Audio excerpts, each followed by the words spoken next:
Hi guys विद another vlog. So आज मेरे मम्मी पापा कोई घर पे है नहीं, माझे मम्मी पापा दोघं पण घरी नाही आहेत. सो ते दोघं कामावर नाही येणार आहे. So I am making a paneer chilli for them. So I have made हा बॅटर तयार केलाय मी आणि पनीर पण कापून ठेवलेत. ओके गाईज, मी चांगल्या अवतारात नाहीये. ऑफकोर्स स्वयंपाक करताना आपल्या कम्फर्ट झोन मध्ये असावं. सो कसे आहात सगळे?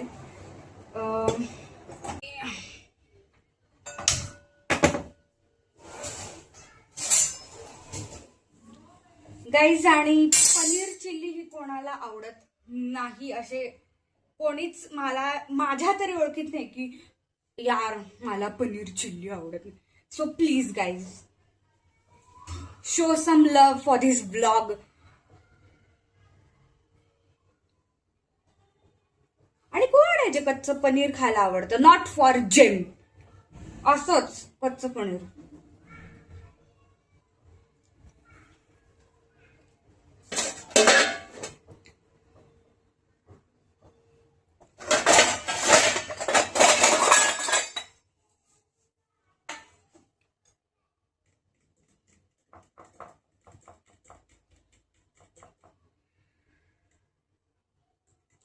कधीतरी असं आपल्या पॅरेंट्सला पण पॅम्पर करावं असं माझं म्हणणं आहे.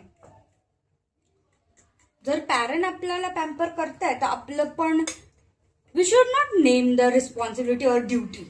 कारण तसं नाव दिलं ना रिस्पॉन्सिबिलिटी आणि ड्युटीज वालं तर बर्डन फील होतं. मला तरी वाटतं रिस्पॉन्सिबिलिटी म्हटलं की इट्स जस्ट लाईक मनापासून केलेली गोष्ट आहे ना, ती कधी ड्युटी आणि रिस्पॉन्सिबिलिटी राहत नाही. जर कोणती गोष्ट मनापासून केली तर ती चांगली होते आणि जर ती चुकली तर चुकू शकते माणूस. चुकली तर चुकली यार, एवढं काय होतं माणसाकडनं जास्त कमी मीठ तिखट.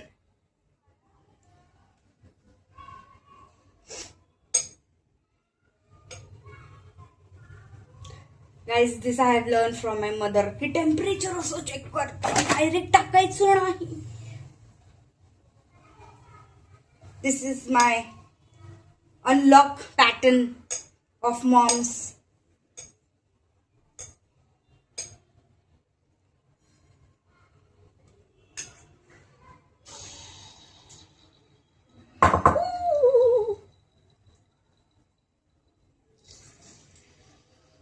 गाईज, आय होप ते चांगले व्हावेत बिकॉज हे माझ्या मम्मीची फेवरेट डिश आहे. ऑफ दो माझ्या पप्पांनाही आवडते बट कधी नव्हत एवढी फेवरेट नाही आहे त्यांची जेवढी मम्मीची आहे. Mummy is like mad over this dish. ती कधीही हॉटेलला गेली ना पहिली ही डिश ऑर्डर करते. शी लव्ह पनीर चिल्ली. आणि हा व्हेजिटेरियनचं चांगलं ऑप्शन आहे मला तरी असं वाटतं.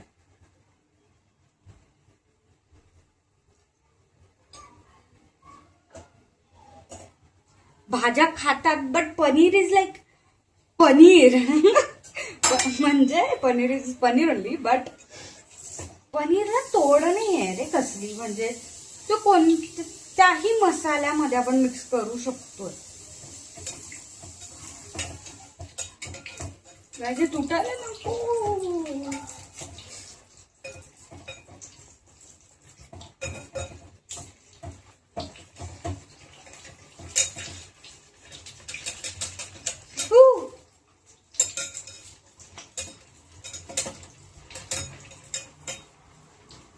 गेलं गेलं.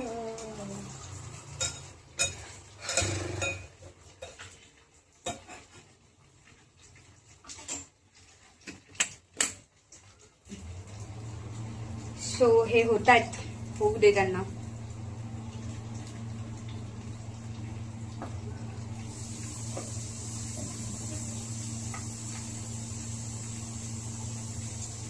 स्वयंपाक करता करता कोण खातं हे मला नक्की सांगा कमेंट मध्ये. कारण मी खाते पण माझ्या आजीचं असं म्हणणं असतं की स्वयंपाक करता करता खायचं नसतं, चाखून पाहिजे असते ती डिश झालं की, पण खायचं नसतं. तर ते का ते तुम्ही सांगा.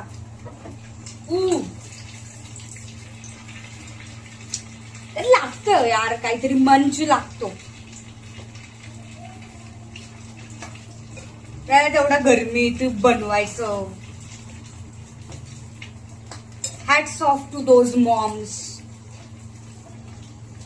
अँड इंडिपेंडेंट वुमन ऑल्सो, जे बाहेर जाऊन काम करून घरी येऊन स्वयंपाक बनवतात, त्यांच्यासाठी सुद्धा.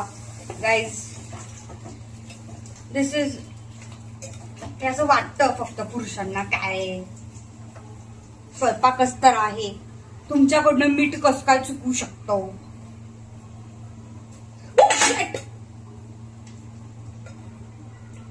आता वाचलीये मी, माझ्या अंगावर तेल होता. अशी लाले लाल झाली असती ना मस्त.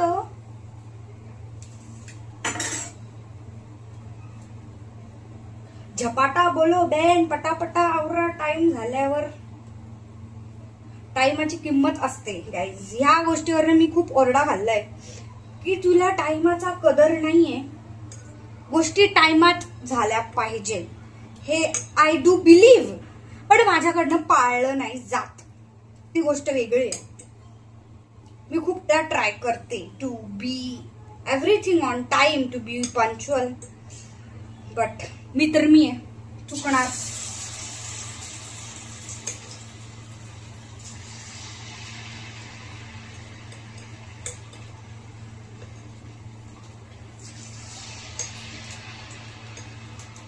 मी आज एका कॉलेजला गेली होती फॉर माय ऍडमिशन. माझे जुने सर भेटले मला आज. जुने सर म्हणजे जे मला स्कूल टाइम मध्ये ट्युशनला शिकवायचे. मी इतकी खुश झाले ना त्यांना पाहून की ते त्या कॉलेजमध्ये आहेत. ऑफकोर्स मला शिकवायला नाही येत ते, बट ते मुळात ते सुद्धा इतके खुश होते ना मला भेटून. The smile that speaks a lot. आणि एखाद्या माणसाची स्माइल आहे ना आपल्याला नक्की सांगते की तो माणूस आपल्यासाठी काय.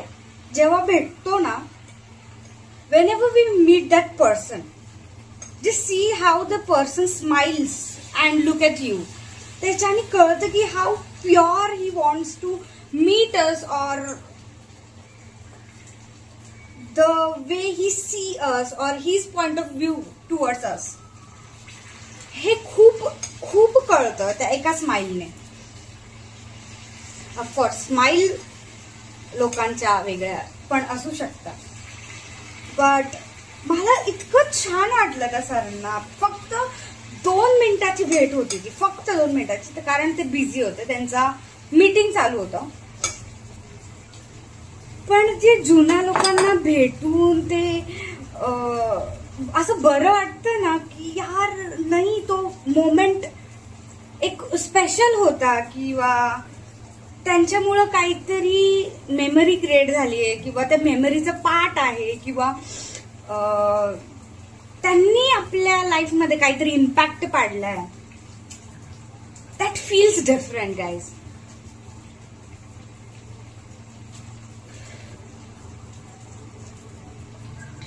मुळात खूप पोरपोरी होते त्या टायमालाही, अजूनही मला आठवतं की त्यांना खूप चिडवायचे आणि मलाही चिडवायचे की ऍज आय एम चमची.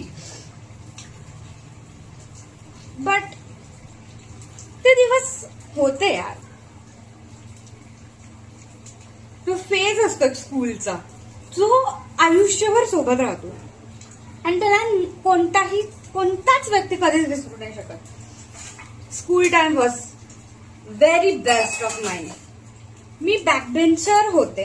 जेवढी मी बॅकबेंचर होते तेवढी अभ्यासही केला असं मला वाटतं, कारण कॉम्पिटिशन असायच्या आमच्या टायमाला. आणि ती कॉम्पिटिशन मी सुद्धा फील केली आहे की नाही यार, मार्क्स वाली मित्रांमध्ये जेलेसी कधी नाही झाली आहे. That the plus point I do have now also from school till the after graduation.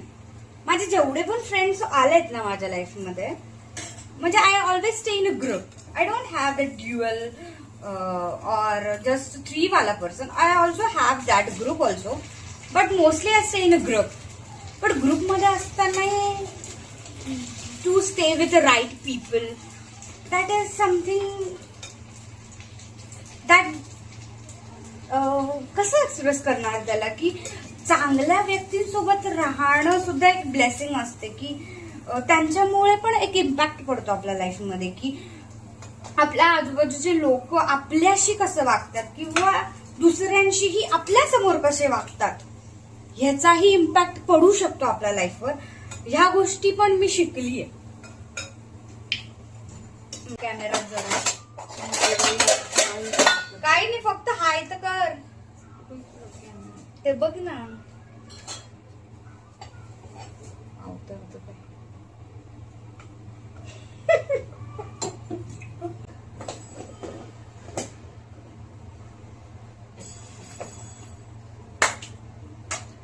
झाकणच लावत नाही.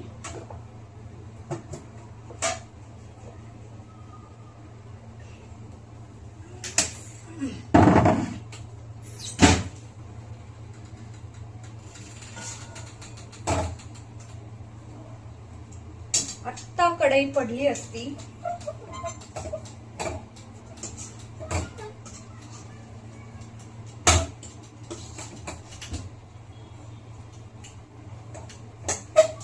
काहीतरी तर बनवलंय, मला माहिती नाही ते कसं झालं.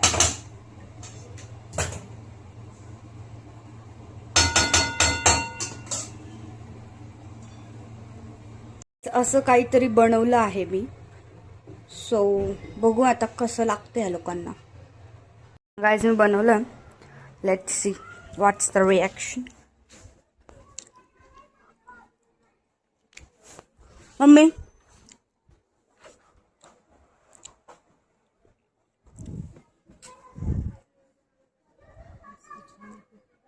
हा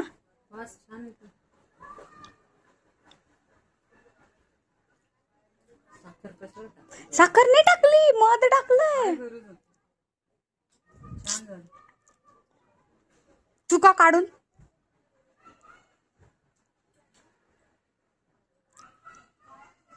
जेन्युइन रिॲक्शन दे, जेन्युइन. छान झालं.